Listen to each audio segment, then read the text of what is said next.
Starting out in property this year, here's exactly what I would do. Hey team, and welcome back to the channel. My name's Sabrina and I am a property investor and an architectural designer, and above all, I'm a lover of dusty boots and spreadsheets. Now, I've been an architectural designer for 20 plus years, and for the last 3 years, I have been getting involved in property investing for myself. And it's been crazy to say the least, but today I am going to be telling you everything that I would do if I had to start all over again. And I am sharing all of it so that you don't have to learn the hard and, more importantly, the expensive way. So during my 3 or so years of property investing for myself, I've literally fallen into this strategy of converting mixed or commercial use properties into residential. You know, those quirky buildings with a flat upstairs, base underneath that most people or others just don't know what to do with. And after a load of planning applications or maybe permitted development rights, I can actually convert these spaces into residential with a little bit of paperwork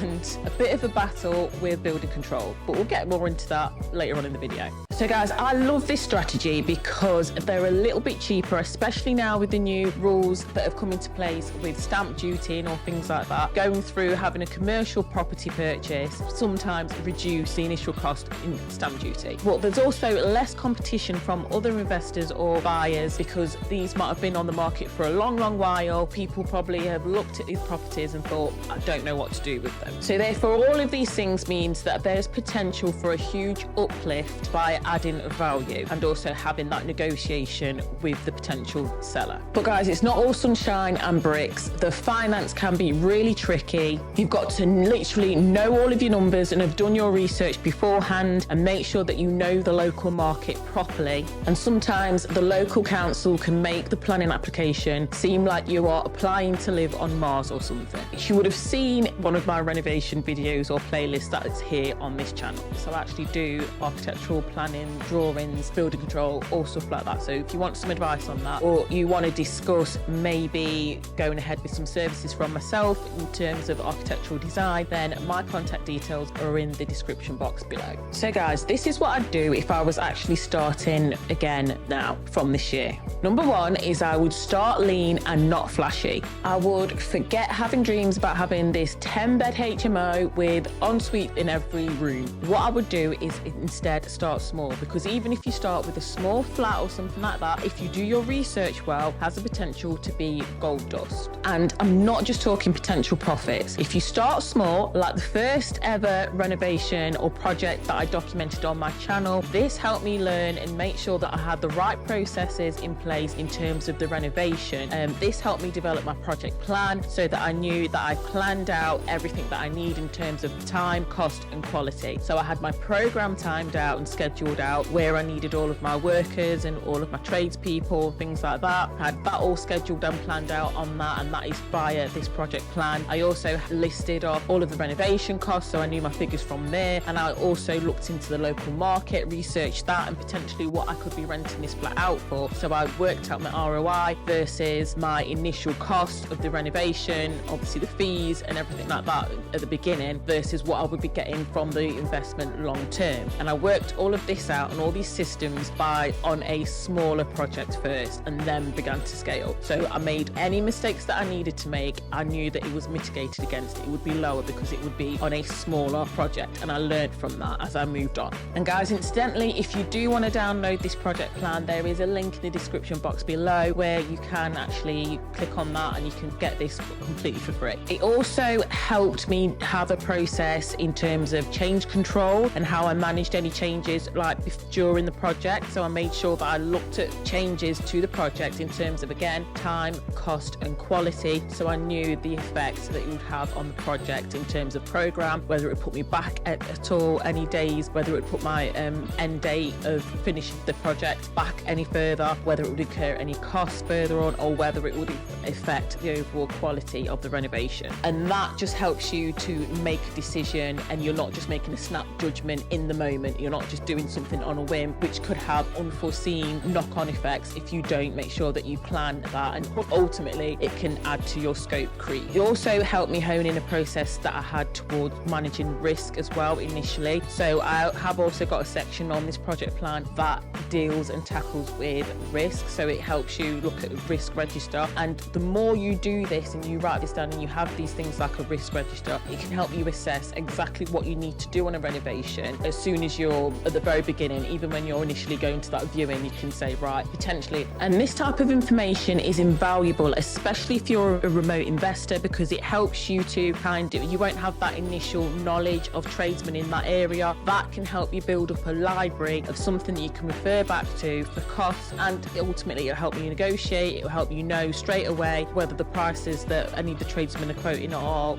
correct, or that's something you want to go for. It's invaluable information. So it can help you build up a catalogue of costs and prices, so that every time you go out and you view a property, you're going to be getting better and better at costing for that renovation and what's needed in that renovation. It's going to help you build up this library of information for tradespeople. It's going to help you network. It's going to help you build up all of this, and ultimately it's going to help you build up a library of costs that you can put aside, and you can say, right, I'm going to put aside £5,000 for a new roof, for example. I'm going to put so much aside for any structural issues that I may or may not have. So it can really help you build up a library of information that you can refer back to later on, which that then feeds into my next point. It can help you build up a team of people before you buy. And as I've said before, this is going to be invaluable, especially if you are a remote investor. And it can help you avoid making the mistake of scrambling to find a builder after you've completed, because then you're losing time for the renovation. If you do have different funding, for example, if you've got a bridge loan, you know that funding is expensive and you want to complete the renovation as quick as possible. Or if you've got a bridge to let, you've got the first part is the bridge, and then you move on to a buy to let with the same lender. You'll have a certain amount of time to complete the renovation. So if you're scrambling to find a new builder, you're wasting your time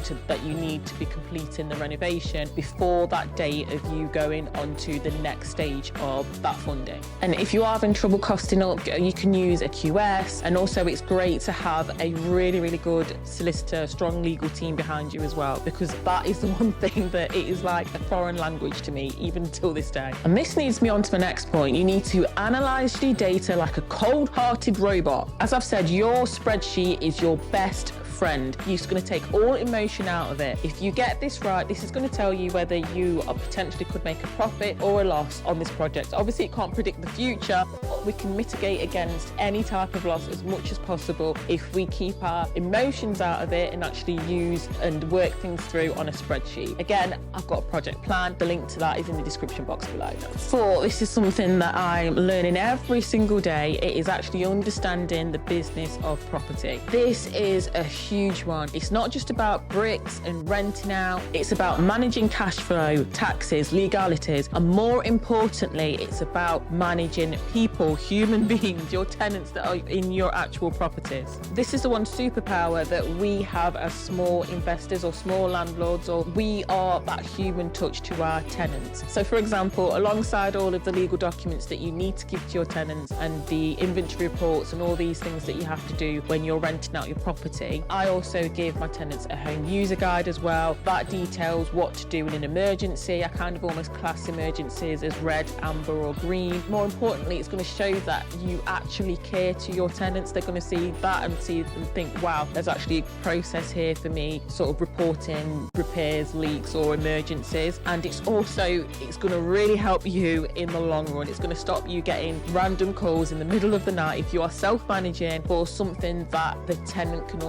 almost deal with themselves. For example, it's going to help you manage phone calls like the light bulb's gone out, stuff like that. So I've got a home user guide, as I say, that it's almost like a green, like a traffic light system. So and I classify each of these issues within red, yellow or green, and there's a process for each of those colours so that the tenant knows what to do in each of those events. And it just makes life a lot easier. That's if you self-manage, but obviously if you are a remote investor, or if you do want to have a estate agent as well, you can build up those relationships with the estate agent and get them, and they can actually manage that for you as well. Once you get to a certain level, it's going to be invaluable. And if you're a smaller investor or landlord or small property investment business like myself, then every mistake that you make is going to hit harder and harder. So you really do need a process for everything. Once you get that locked down, it's going to make your life so much more easier. And by the way, if you do want to get into property investing but you think your finances aren't quite up to scratch, then you can also check out Unbiased. The link is in the description box below. If that's the service that you need, they will match you up with a financial advisor that will go through everything, and your first consultation is for free. I do make a small commission off everyone who signs up, so thank you very much. Again,